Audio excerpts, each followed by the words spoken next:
Hey, ladies and gentlemen, this is Carmine Sabia for Explain America, and they are not giving up that easy. Before we get started, please make sure you like, comment, share, and subscribe. Those little things really help us out, and they help our channel continue to grow. And if you're not watching us on YouTube, please check that address in the lower right-hand corner. It's youtube.com/@ExplainAmerica, and hit subscribe absolutely free. It really helps us out. Wow!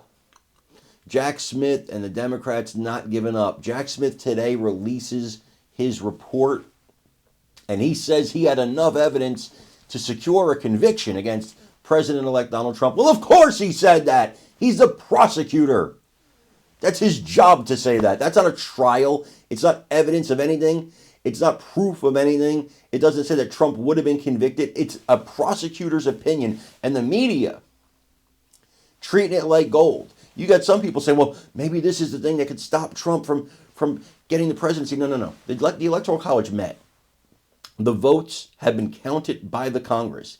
It's over. They're actually, and I want you, if you're a Democrat watching this, I want you to take this into your soul and understand what I'm about to tell you. Because what I'm about to tell you is not an opinion. It's not a conservative position. It's a fact of life. And I'll tell you why. Because I had the same conversation with Republicans around this same time in 2020, where I explained to them what I'm explaining to you now. It's over. There is no constitutional mechanism to stop Donald John Trump from becoming the next president of the United States. And if, God forbid, he was struck by a bolt of lightning, J.D. Vance. There is no constitutional mechanism to stop this. There is nothing you can do. You can hold Jack Smith's report up to the heavens and scream. There is no constitutional mechanism to stop former President Donald Trump, President-elect Donald Trump, from becoming President Donald Trump on January 20th. Nothing exists in the law, in the Constitution, to stop that. The electoral votes have been counted and certified and done. That's it. It's over. Still, I want you to watch this video about this and let me know what you think in the comments. Starting with this Fox News alert, the Justice Department has released former special counsel Jack Smith's report on the investigation into the Trump election interference case. Smith's final report, sent to Congress just after midnight, claims that the president-elect, Donald Trump, would have been convicted if he had not won the presidential race.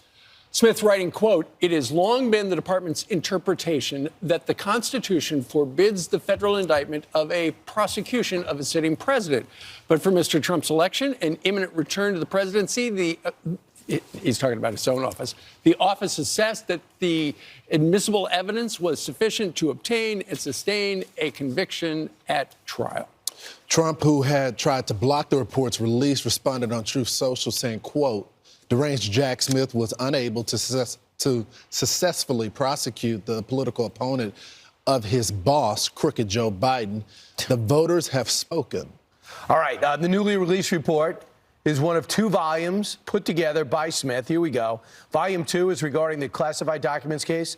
Attorney General Merrick Garland said he would not release that since the co-defendants are still facing prosecution. So expect that a little bit later on. Let's bring in constitutional law attorney, former federal prosecutor Katie Cherkowski. Katie, it's not a big deal. It's not news when a prosecutor says he would have got a conviction. What's your takeaway from what we just learned?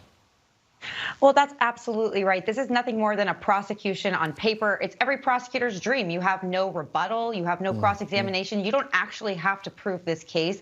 And in fact, nothing in this report is particularly new. Jack Smith had released the indictment, the superseding indictment.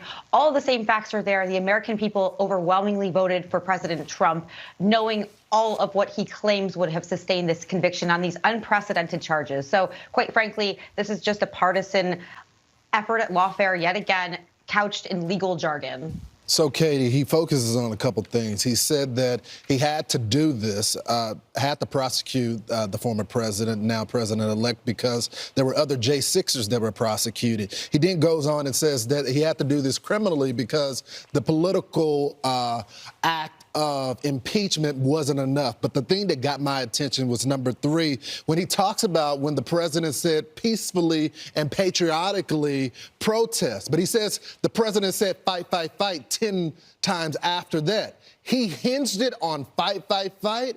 My mind goes to the most iconic moment of the president, which is when he was attempted to be assassinated and he said fight, fight, fight. So how does he use that as justification?